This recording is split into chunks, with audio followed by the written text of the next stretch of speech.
Allow me, यार। सुन रहा हूँ शायद मैंने That his judgment हमने वजाहत कर दी कि वो कि कैसे बढ़ना है, तहरीक इंसाफ का मौक़िफ़ क्या है। सरकार की तरफ से को तैयार है 4 बजे कहीं जाएंगे और शुक्रगुज़ार हैं कि उनकी जजमेंट Allow me, यार।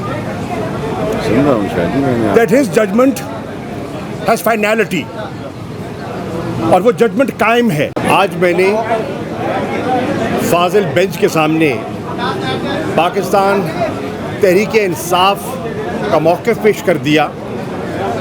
हमारी संजीदगी इस इम्पास से निकलने के लिए, ये जो जमूद है उसको तोड़ने के लिए हमने अपनी संजीदगी का अमली मुज़ाहरा किया।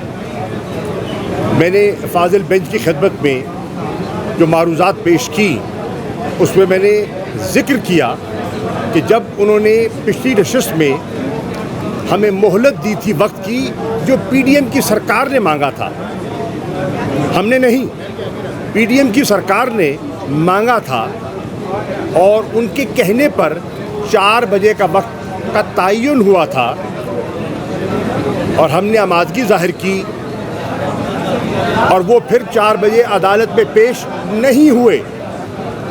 उन्होंने न मीडिया का सामना किया न अदालत का सामना किया और वो चेंबर से मिलकर रवाना हो गए। आज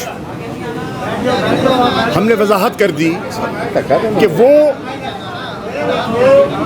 हमारी संजीदगी का आलम ये है कि हमने बैठकर सलमान अकरम राजा साहब के ऑफिस में पूरा एक लाएमल मुरतब किया कि जब 4 बजे हम अदालत उस्मा में पेश होंगे तो हमने आगे कैसे बढ़ना है, तहरीक इंसाफ का मौक़िफ़ क्या है।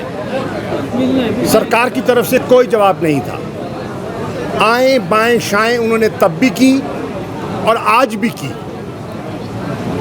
तहरीक इंसाफ के चेयरमैन ने 3 रुकनी कमेटी तश्कील दे दी, मीडिया पे रिपोर्ट हो चुकी है। चेयरमैन सेनेट ने leader of the opposition doctor Waseem Shahzad साहब को ख़त लिखा, उसका जवाब मेरे सामने मौजूद है और हमने लिखकर चेयरमैन सेनेट को भेज दिया है कि अगर मुज़ाकरात होने हैं तो ये 3 रुकनी कमेटी करेगी। इसका अख्तियार सियासी जमात को है, ना कि आप अपनी पसंद से लोग मुसल्लत करना चाहेंगे। और आज अटॉर्नी जनरल ने उससे इत्तफाक किया और उन्होंने इस 3 रुकनी कमेटी को कबूल कर लिया। फ़ारूक नाज साहब ने भी उसको कबूल कर लिया। अब सवाल ये है कि ये मुज़ाकरात में अगर संजीदा हैं तो तहरीक इंसाफ कहती है आज होंगे, क्योंकि तहरीक इंसाफ का ये हमें ख़दशा है कि ये ताख़ीरी हरबे हैं और ये इलेक्शन से फ़रार हासिल करना चाहते हैं और मुज़ाकरात को उसका ज़रिया बनाना चाहते हैं। ये हमें अंदेशा है, हमें ख़दशा है, हम नहीं ये चाहते। इसलिए अगर वो संजीदा हैं, हमारे नाम आ गए हैं, हुकूमत अपने नाम पेश कर दे। आज पार्लियामेंट में हम बैठने को तैयार हैं 4 बजे कहीं जाएंगे और 4 बजे अगर मुनासिब है तो इंशाअल्लाह तहरीक इंसाफ का वफ़द वहाँ मौजूद होगा। अगर आप संजीदा हैं तो हम बात के लिए तैयार होंगे, हम तीनों हाजिर हो जाएंगे। अब इसको डिलेइंग टैक्टिक के तौर पर हम इजाज़त नहीं देंगे। चीफ जस्टिस साहब ने एक मरतबा फिर फरमा दिया और हम उनके शुक्रगुज़ार हैं कि उनकी जजमेंट Allow me, यार। सुन रहा हूँ शायद मैंने That his judgment has finality और वो जजमेंट कायम है।